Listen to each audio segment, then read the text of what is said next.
Bismillahirrahmanirrahim. Alhamdulillahirabbil alamin. Wassalatu wassalamu ala sayyidina wa maulana Muhammadin wa ala alihi wa sahbihi wa man tabi'ahum bi ihsanin ila yaumil din. Subhanaka la ilma lana illa ma 'allamtana innaka antal alimul hakim. Rabbi shrah li sadri wa yassir li amri wahlul 'uqdatam min lisani yafqahu qawli. Assalamualaikum warahmatullahi wabarakatuh. Sampailah kita di dalam kitab Da'wah Utamah li Sayyidina Maulana wa Qutbatina Mu'abdullah bin Al-Hajjaj, di bab tentang masalah dakwah, masih masalah dalam dakwah, yang mana disampaikan oleh Allah Subhanahu wa Ta'ala satu perbuatan yang akan mendapatkan ancaman dari Allah Subhanahu wa Ta'ala. Innal ladzina yaktumuna ma anzalna minal bayyinati wal huda min ba'di ma yubayyinahu lin-nasi fil kitab ulaika yal'anahumullah wa yal'anahumul la'inun.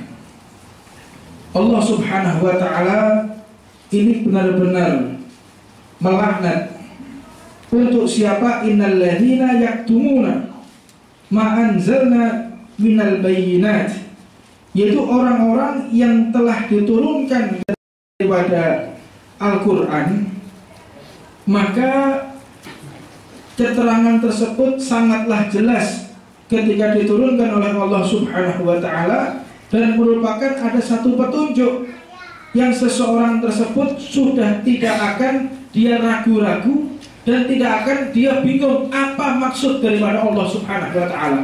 Insya Allah dalam Al-Quran seseorang ini tidak akan ada yang bertanya-tanya lagi. Sangat jelas yang Allah turunkan kepada hambanya tersebut.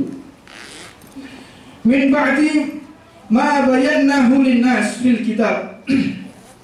Maka Allah Subhanahu wa Ta'ala menjelaskan, Allah Subhanahu wa Ta'ala mengatakan, kami akan terangkan kepada manusia di dalam Alkitab tersebut, yaitu mereka yang akan dilaknat oleh Allah, dan termasuk semua makhluk yang dapat melaknati.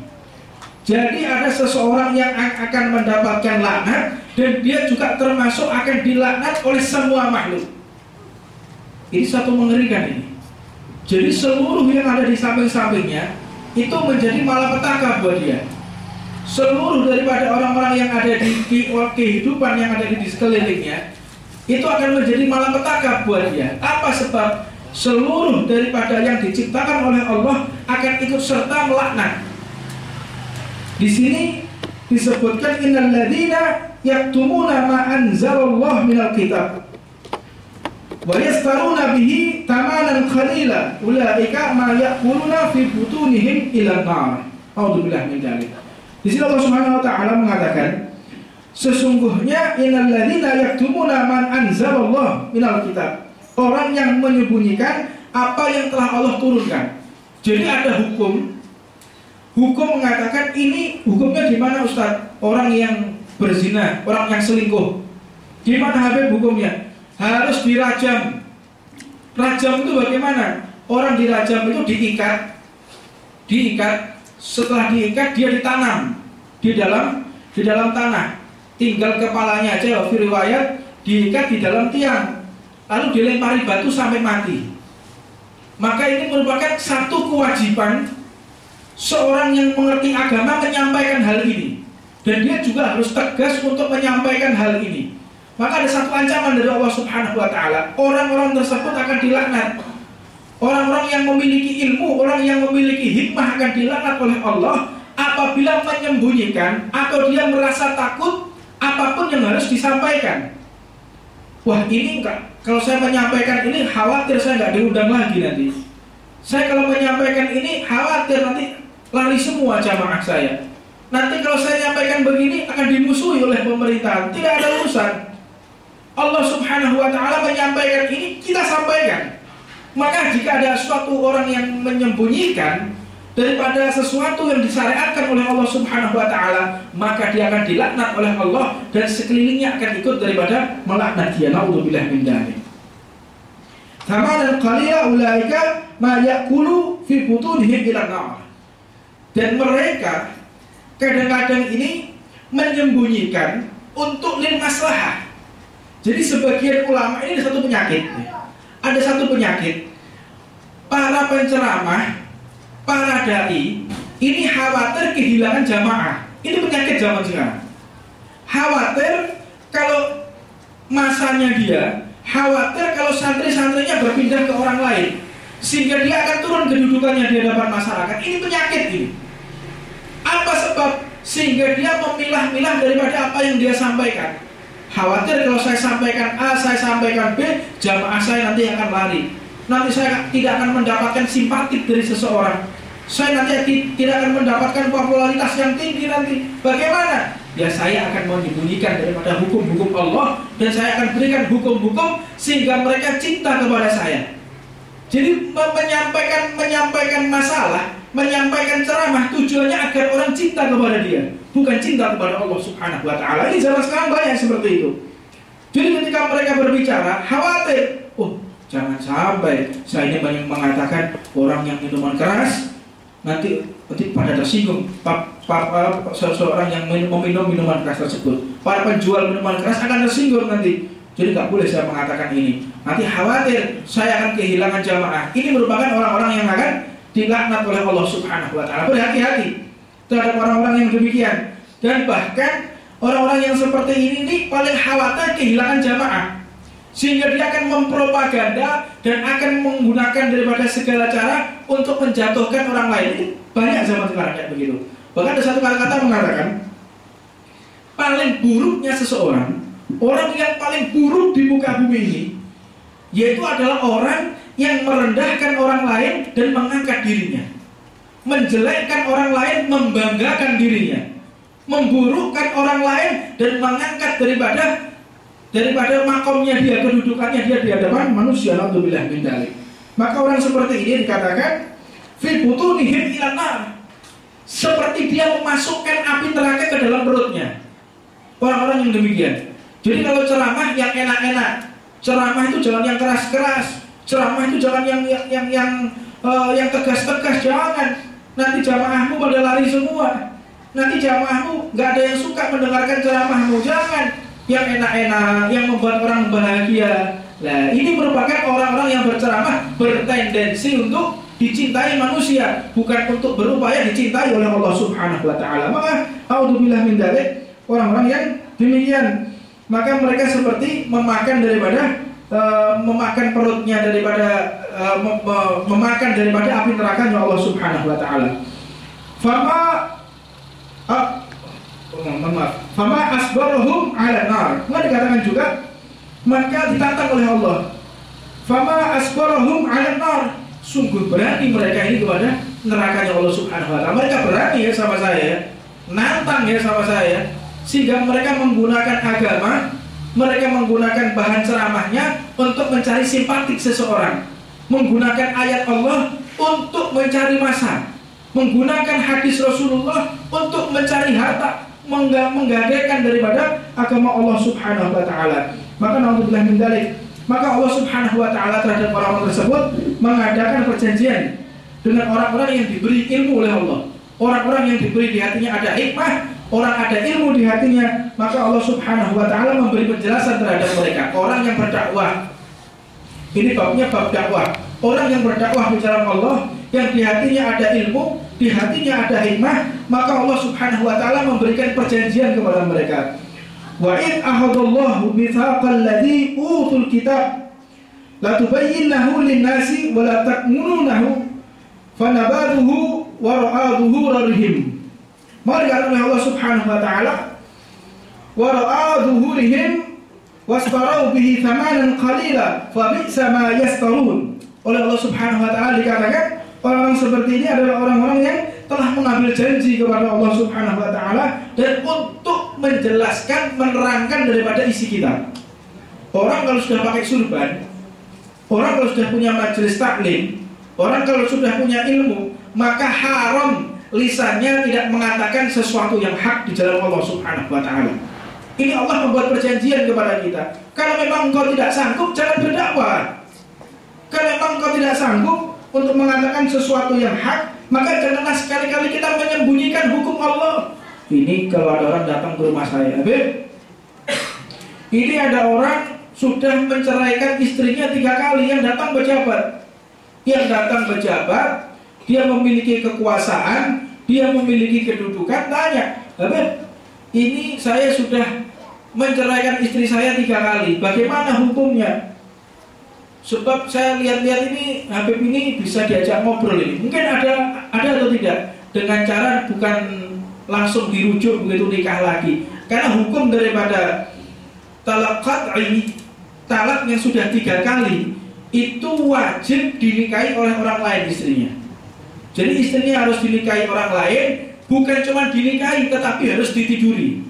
Tidak sampai di situ, harus kepala zakarnya masuk semua. Setelah itu baru keluar daripada masa iddah. Nah ini harus disampaikan. Jadi kadang-kadang ada sebagian orang yang kalau yang datang para pejabat, dia memiliki kekuasaan, udah apa-apa sudah, tidak apa-apa. Yang penting ada bertaubat kepada Allah Subhanahu wa Ta'ala. Khawatir kalau mengajukan proposal nggak diterima ya biasanya. Wedi di jalur proposal gak dikei, wedi gak oleh sumbangan. Nah ini merupakan seperti ini, khawatir kalau dia tidak mendapatkan duniawi, maka orang-orang seperti ini, maka orang yang telah melemparkan daripada janji-janji Allah Subhanahu wa Ta'ala, dan orang yang akan mendapatkan tukaran yang amat buruk. Apa sebab? Dia telah menukar sesuatu yang mulia menjadi sesuatu yang hina. Apa itu? Dunia ditukar dengan akhirat. Akhirat yang begitu mulia dia buang. Akhirat yang begitu nyata, akhirat yang akan abadi dia buang, memilih dengan duniawi. Naudzubillah min dzalik. Maka orang seperti ini, orang yang akan mendapatkan kehinaan di dunia, maka dia akan lebih dihinakan lagi oleh Allah ketika nanti bertemu dengan Allah Subhanahu wa Ta'ala. Perjalanan kita masih panjang. Kita akan masuk alam kubur. Kita akan masuk ke alam yang selama-lamanya. Panjang perjalanan kita. Jadi jangan sampai kita menukar duniawi kita dengan akhirat, menukar akhirat kita dengan duniawi, sehingga mereka melupakan daripada azab kubur. Mereka melupakan daripada perjalanan yang sangat panjang. Ada kubur, ada yang namanya mahsyar, ada yang namanya hisab atau mizan, ada yang namanya nanti yaumus syafa'at, ada juga yang namanya siratal mustaqim. Panjang masih perjalanan ini, masih membutuhkan waktu jutaan tahun yang akan kita lewati. Masya Allah. Dan mereka menukar, nggak apa-apa saya senang 50-60 tahun, yang penting saya akan sengsara selama-lamanya. Ini banyak orang seperti itu. Bagaimana mereka menggadaikan daripada agama Allah Subhanahu wa Ta'ala? Man su'ila an ilmin fakatamahu aljamahullahu bilijamin minan narin yaumal qiyamah. Maka oleh keadaan tersebut, masuila an ilmin, barang siapa ditanya tentang ilmu lalu ia menyembunyikannya, maka Allah Subhanahu wa Ta'ala akan memasangkan daripada tali kendali dari api hari kiamat nanti. Jadi orang-orang seperti ini, banyak para ulama, orang-orang yang diberi hikmah oleh Allah Subhanahu wa Ta'ala, maka nanti di hari akhir dia akan mendapatkan daripada tali yang terbuat dari api, dan dia akan mendapatkan kehinaan dari Allah Subhanahu wa Ta'ala. Ini masih beberapa saat, masih ada waktu beberapa menit, 10 menit. Kita berhenti dulu dalam kitab ini. Sedikit yang akan kita bahas, yaitu banyaknya di zaman kita sekarang ini orang-orang yang sok tahu, sok ngomong. Jadi banyak seseorang ini sok mengerti agama, sok dirinya yang paling suci, sampai-sampai mengkafirkan dan mensyirikkan orang lain. Banyak seseorang ini mengatakan, oh ini amalan bid'ah, oh ini amalan syirik, oh ini amalan-amalan ahli neraka. Siapa mereka? Orang yang tahlilan dikatakan daripada ahli syirik. Orang yang berziarah kubur dikatakan ahli syirik. Tidak sampai di situ, para cendekiawan ahli sunnah wal jamaah, mereka katakan syirik, mereka katakan masuk neraka. Banyak orang-orang daripada kalangan berakidahkan Asy'ariyah. Jadi dalam satu tasawufnya mengambil Al-Imam Al-Ghazali, mereka katakan mereka ini adalah orang-orang yang keliru, dan mereka adalah orang-orang yang sesat. Sesat tempatnya ada di neraka. Sampai-sampai mereka mengkafirkan para walinya Allah Subhanahu wa ta'ala, sehingga Wali Songo itu tidak luput dari mulut mereka. Wali Songo, Syekh Mahdum Ibrahim Sunan Bonang, itu mereka kafirkan, mereka syirikkan. Para Wali Songo mereka kafirkan, orang-orang yang alim mereka kafirkan. Habis sudah, mulai daripada ulama muslimin, para kiai, para ustadz, mereka syirikkan, mereka kafirkan. Habis semuanya, terakhir yang kafirkan siapa? Orang tua Nabi Muhammad SAW adalah orang-orang yang kafir masuk neraka. Ini ada orang-orang yang semacam itu. Maka kita akan bahas bagaimana mereka telah mengatakan orang tua Nabi Muhammad itu masuk neraka. Makanya kalau ada orang-orang yang suka mengkafirkan kita karena mereka nggak mau maulutan, mereka nggak mau tahlilan, mereka nggak mau daripada berziarah kubur, nggak usah takut, kita biasa aja. Jangankan kita, orang tua Nabi Muhammad dikafirkan sama mereka. Apalagi kita ini yang penuh dosa, kita yang selalu berbuat salah kepada Allah. Orang tua Nabi yang dipilih oleh Allah, Sayyidina Abdullah bin Abdul Muttalib, yang dikatakan satu nasab sampai Nabi Adam, tidak ada satupun ayah Nabi dan ibu Nabi dari orang-orang yang kafir. Jelas dalam hadis Al-Imam Ibnu Majah, Al-Imam An-Nasai, Al-Imam Tirmidzi mengatakan semua tidak ada daripada orang tua Nabi yang mereka dari golongan orang-orang yang kafir. Ini mereka kafirkan, apalagi kita yang kadang-kadang kita maksiat, yang kadang-kadang kita berbuat salah di hadapan Allah Subhanahu wa ta'ala. Maka jika ada hal demikian, tinggalkan orang-orang seperti ini. Gak ada untungnya. Fawallah, demi Allah, seandainya malaikat Jibril turun memberikan kabar kepada mereka, gak akan goyah mereka. Apa sebab? Di hatinya sudah termotivasi, dirinya mulia, orang lain buruk. Orang-orang sudah semacam ini, sampai kiamat kita jelaskan dengan dalil, kita jelaskan dengan penjelasan kita sampaikan dengan penjelasan para ulama, maka tidak ada satupun mereka yang akan menerima percuma. Malaikat Jibril turun, nggak mungkin mereka mau berubah dari pandangan mereka. Karena apa? Sudah ada ego dalam hatinya. Tidak ada yang namanya khilafiyah. Orang alim, orang yang ngerti agama, itu mereka yang menjunjung tinggi khilafiyah. Oh, ini orang mengatakan sholat subuh nggak pakai kunut, nggak masalah. Sholat subuh pakai kunut, nggak masalah. Orang yang mengatakan kalau ketika bersyahadat jarinya goyang-goyang, nggak ada masalah. Jarinya diam aja, juga nggak ada masalah. Itu orang yang paham khilafiyah. Nah, ini ada permasalahan. Orang-orang yang mengatakan orang tua Nabi Muhammad ini masuk neraka. Beberapa saat yang lalu kami melihat di YouTube. Ini sebetulnya permasalahan ini interpretasi. Jadi ini harus ada kajian khusus, kajian ilmiah khusus, orang-orang yang mengerti hadis, orang-orang yang mengerti Al-Quran, ahli mufassirin, muhadithin, mereka ngerti ilmu, mereka tahu nahwu, mereka tahu mantik, mereka tahu wurudul hadis. Itu nggak apa-apa membahas masalah ini, nggak masalah, karena mereka memiliki kecintaan berlebih kepada Rasulullah, sehingga mereka mencari adilah. Ini orang-orang yang hatinya penuh dengan ilmu. Lah masalahnya di sini, ini sesuatu hal yang nggak perlu disampaikan. Ini disampaikan, nggak ada manfaatnya untuk umat Islam. Apa manfaatnya? Apa untungnya untuk umat Islam? Mengatakan orang tua Nabi Muhammad masuk ke dalam neraka, kafir masuk neraka. Apa untungnya? Apakah menambahkan cinta kita kepada Nabi Muhammad? Apakah akan menambahkan cinta kita kepada Allah Subhanahu wa ta'ala? Apakah akan menambahkan iman kita kepada Rasulullah SAW? Gak akan, sedikit pun gak akan daripada menambahkan apapun. Maka di dalam hadis sedikit menyinggung masalah hadis. Ini misalnya agak mundur, gak apa-apa ya? Atau masih panjang, ini penjelasannya masih panjang. Jadi satu penjelasan yang perlu kita ketahui dalam istilah hadis, ini ada hadis yang namanya mahfuz, ada hadis yang mengatakan syadz.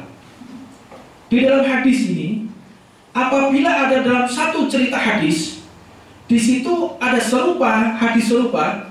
Misal dalam satu hadis dikatakan, di sini Rasulullah SAW contoh pada hadis syadz, pada sanad hadis yang syadz, hadis yang lebih tinggi daripada hadis mahfuz.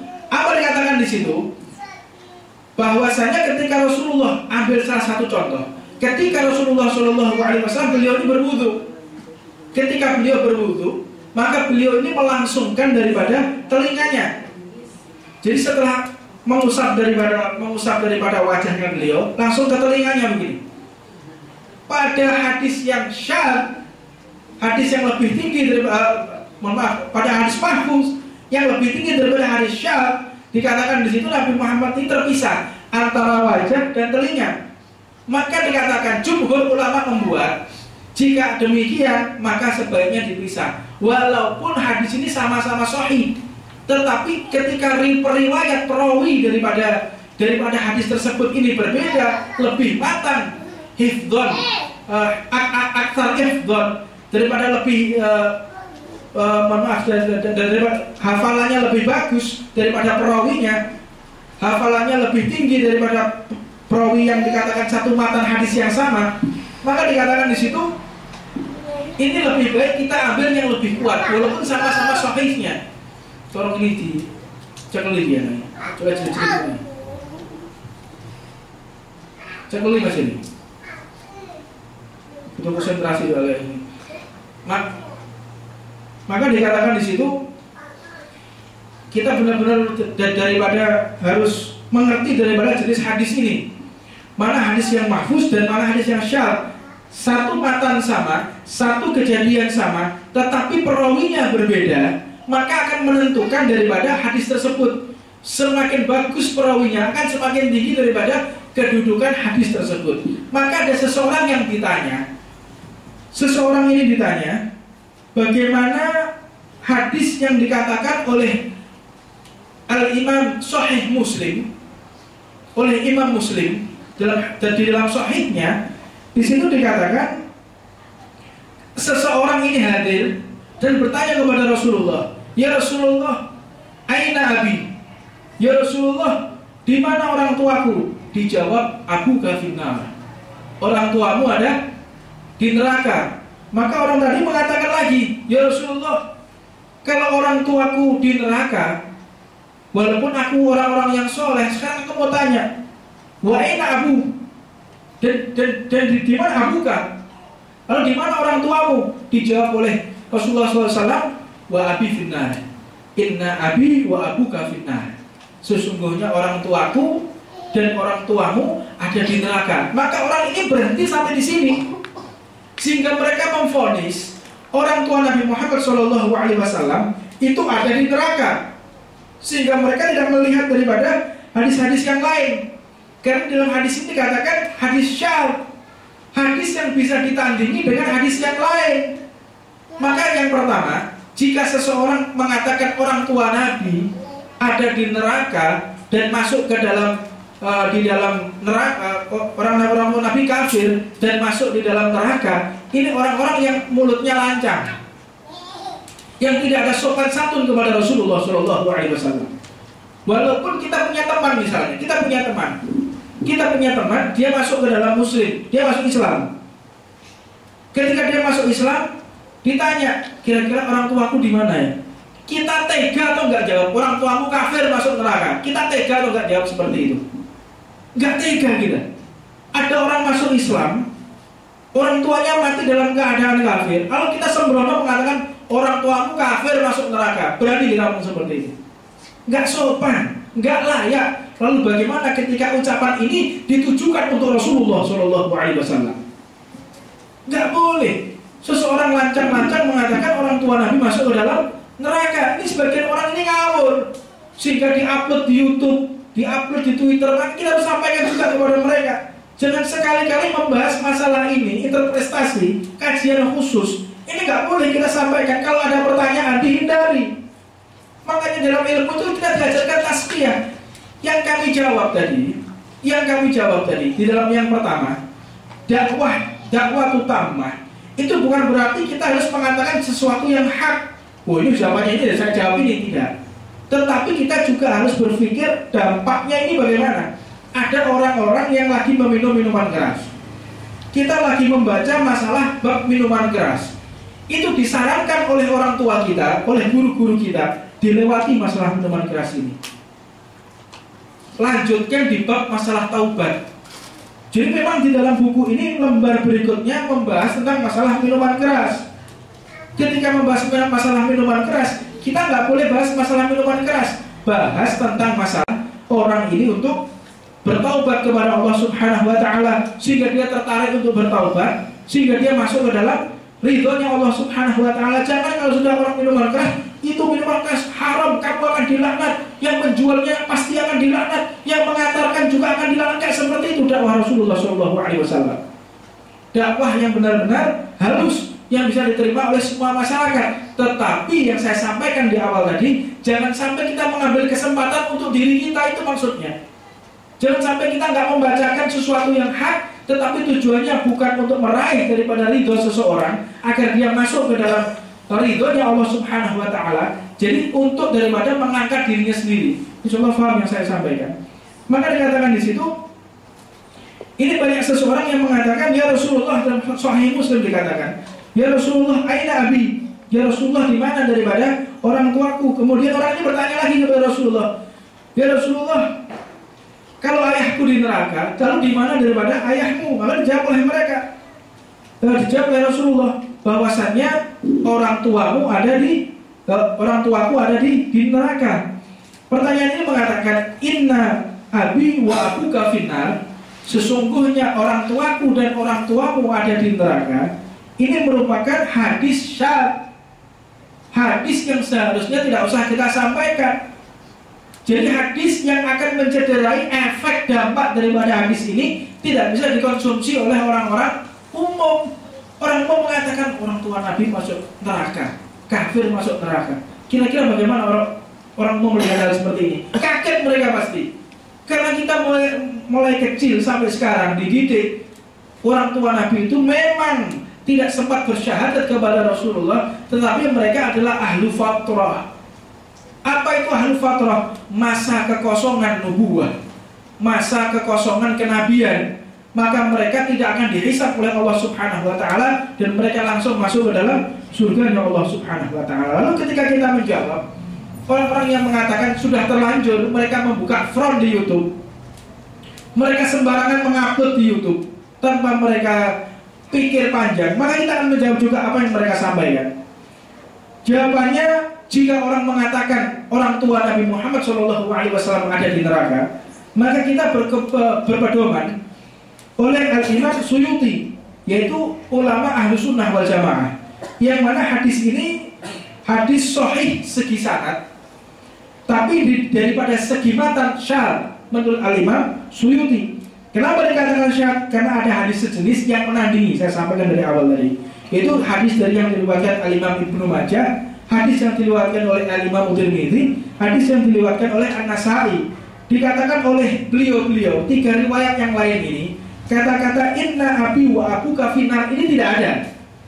Inna abi wa abuka finnar itu tidak ada menurut tiga riwayat ini. Tetapi kenapa dikatakan oleh Sahih Muslim? Ya, kita tidak mengecilkan Imam Muslim, tidak, sama sekali tidak. Beliau ulama kita, beliau adalah rujukan daripada akidah Ahlussunnah wal Jamaah. Maka dikatakan oleh hadis tiga riwayat ini, jawaban inna abi wa abuka finnar ini bukan jawaban Nabi Muhammad. Sesungguhnya tiga riwayat menjelaskan jawaban daripada Rasulullah, aina abi wa aina abuka. Jawaban Rasulullah SAW adalah idza mararta fi qabrin kafir fabasirhu finnar. Apabila melewati kuburan orang-orang kafir, apabila engkau melihat daripada orang-orang kafir, maka katakan mereka ada di neraka. Jadi jawaban inna abi wa abuka finnar itu tidak ada menurut tiga riwayat ini. Akan saya jelaskan, sebab kalau kita menjawab mereka, kita juga bisa menjelaskan. Maka dalam satu hal di Sahih Muslim memang dikatakan inna abi wa abuka finnar, tetapi tiga riwayat mengatakan tidak mengatakan, yaitu riwayat di dalam Sahih Muslim ini adalah riwayat daripada Muhammad ibn Salam. Muhammad ibn Salam ini merupakan satu riwayat mengatakan inna abi wa abuka finnar. Sedangkan yang mengatakan idza mararta fi qabrin kafir fa hubasirhu finnar ini adalah riwayat Muammar. Kalau kita sandingkan antara Muhammad ibn Salam dengan Muammar, ini lebih tinggi Muammar. Jadi lebih baik kita menggunakan pendapat daripada Muammar. Dan tujuan daripada efek pemikiran umat Islam yang tidak pernah mengerti belajar hadis, Orang yang tidak mengerti belajar sejarah tarikh Nabi Muhammad, mereka nggak akan bertanya-tanya. Oh, memang mereka ahli fatrah, selesai. Nggak perlu berpanjang-panjang lebar. Saya sendiri heran sama orang-orang ini. Untuk apa gitu loh? Heran kami ini. Untuk apa kok sampai mengkafirkan orang tua Nabi ini, untuk apa? Nggak masuk akal ini. Kalau memang mereka bertujuan untuk mendekatkan diri umat kepada Allah, mendekatkan diri umat kepada Nabi-Nya, untuk apa membahas hadis ini? Nggak masuk akal. Maka dari itu kami sedikit bertanya-tanya ini sekarang, mereka ini maksudnya apa mengatakan seperti itu? Makanya jawaban yang pertama, di dalam hadis, sanad hadis tersebut lebih afdal daripada hadis yang diriwayatkan oleh Muammar yang mengatakan idza mararta fi qabril kafir fa bisirhu finnar. Ini jawaban yang pertama. Ini kira-kira dilanjut apa enggak ini? Lanjut dulu ya, kita selesaikan dulu ya, sampai selesai. Maka dikatakan daripada pendapat kedua, jawaban kedua untuk mereka, hadis yang mengatakan inna abi wa abuka finnar, yang pertama tadi bertentangan dengan daripada matan hadis yang lain, riwayat hadis yang lain, dan yang kedua ini bertentangan dengan firman Allah Subhanahu wa taala. Di dalam surat Al-Isra ayat 15, Allah Subhanahu wa taala pun mengatakan, "Wa ma kunna mu'adzibina hatta nab'atha rasula." Sudah jelas Allah Subhanahu wa taala mengatakan, jika Allah Subhanahu wa taala tidaklah sekali-kali Allah Subhanahu wa taala ini mengadab, menghukum seseorang jika tidak ada rasul di antara mereka yang menyampaikan. Itu sudah jelas ayatnya daripada Allah Subhanahu wa taala. Tidak akan seseorang dianggap oleh Allah, diadab oleh Allah suatu kaum sampai kami kirim daripada rasul. Jadi antara Nabi Isa sampai Nabi Muhammad itu ada yang namanya kekosongan nubuwah, ada kekosongan kenabian. Lalu bagaimana kehidupan mereka? Mereka tidak dihukum oleh Allah, segala aktivitas apapun tidak akan dihukum oleh Allah. Apa sebab? Ada kekosongan kenabian. Kalau ada kekosongan nabian, mereka tahu petunjuk dari mana? Mereka nggak ada petunjuk, mereka nggak ada Al-Quran, mereka nggak ada kitab-kitab yang lain, mereka nggak ada Rasul, mereka nggak ada Nabi. Bagaimana terus? Maka dimaafkan oleh Allah Subhanahu wa taala. Mereka tidak dihisab oleh Allah. Maka ayat ini merupakan ayat yang satu bukti kalau orang tua Nabi itu bukan masuk neraka. Ayah dan ibu Nabi ini tidak termasuk daripada penghuni nerakanya Allah Subhanahu wa taala, karena beliau berdua adalah ahlu fatrah, orang yang tidak akan mendapatkan hisab oleh Allah Subhanahu wa taala. Maka ulama ahlu sunnah jika melihat daripada hadis yang semacam ini, hadis yang bertentangan, hadis sahih yang bertentangan dengan Al-Quran, itu memiliki dua hal. Imma yang pertama itu ditakwilkan, atau yang kedua adalah ditolak. Jadi kalau ada hadis yang bertentangan dengan Al-Quran, maka hadis tersebut hadis yang pasti akan tertolak, atau hadis yang akan ditakwilkan. Karena memang ini adalah hadis yang diriwayatkan oleh Al-Imam Sahih Muslim, hadisnya adalah hadis sahih, maka ulama ahlu sunnah wal jamaah yang mereka tidak suka mengkafirkan orang, yang mereka tidak suka untuk membid'ahkan orang yang tidak suka daripada merusak hati seseorang, mereka mengatakan bagaimana? Ini hadis sahih, jadi tidak boleh kita sembarangan menuduh Imam Muslim. Lalu bagaimana? Kita takwilkan. Takwilkan yang bagaimana? Dalam gramatika bahasa Arab, kata-kata abun, abi itu tidak harus ditujukan kepada ayah. Abun itu bisa jadi adalah paman atau orang-orang yang mengangkat kita sebagai anak, maka dikatakan adalah abun, bukan walid, wulida, atau orang yang melahirkan kita. Tetapi di situ adalah abun. Abun itu orang yang mengangkat atau memelihara kita, bisa dikatakan seperti itu. Kan jelas ini, inna abi wa abuka finnar, ini kata-kata abun. Maka harus paham dulu, jangan asal ngomong. Mohon maaf, saya agak emosi ini. Ngawur ini orang-orang seperti ini, mencela daripada orang tua Rasulullah SAW. Fakallah, demi Allah, saya lebih tersinggung ketika orang tua saya dihina. Saya nggak seberapa tersinggung dibandingkan orang tua Nabi Muhammad yang dihina. Maka orang-orang yang seperti ini orang-orang yang tidak tahu adab, nggak tahu sopan santun kepada Rasulullah SAW. Maka kata abun itu bisa jadi orang tua angkat atau daripada orang tua yang memelihara kita. Maka ini juga ditafsirkan oleh ulama ahli tafsir. Dikatakan di dalam surat tentang masalah Nabi Ibrahim dalam Al-Quran, li abihi, atau orang tua Nabi Ibrahim. Jadi peristiwa Nabi Ibrahim menghancurkan berhala-berhala yang ada di Ka'bah, dihancurkan oleh Nabi Ibrahim. Maka Nabi Ibrahim ini yang masih muda akan dihukum oleh ayahnya sendiri. Ayahnya sendiri ini abihi, sekali lagi li abihi. Jadi ternyata ayah tersebut, ahli tafsir mengatakan itu bukan orang tua kandungnya Nabi Ibrahim, bukan. Ternyata orang tua angkat Nabi Ibrahim. Jadi nggak ada nabi memiliki orang tua kafir, ini nggak ada. Masa ada para nabi memiliki orang tua kafir? Sedangkan Rasulullah SAW menjelaskan sekali dengan sangat jelas bahwasanya orang tua nabi ini merupakan orang-orang aslami tahirah ila arhami tahirah. Aslami tahirah ila arhami tahirah. Nabi Muhammad ini adalah memiliki orang tua yang suci, memiliki ibu yang suci. Mana mungkin dikatakan suci kalau kafir? Mana mungkin dikatakan suci oleh Rasulullah? Orang tuaku sampai Nabi Adam itu adalah orang tua yang suci, yang terbebas dari kemaksiatan, terbebas daripada syirik, terbebas dari segala sesuatu yang melanggar kepada Allah Subhanahu wa taala. Wal arhamit tahirah, dan ibu-ibu yang mengandung nur Rasulullah SAW, mereka dijaga oleh Allah mulai daripada Siti Aminah sampai Siti Hawa. Tidak ada satupun orang tua Nabi, ibu-ibu Nabi dari kalangan orang-orang yang kafir kepada Allah Subhanahu wa taala. Tidak ada.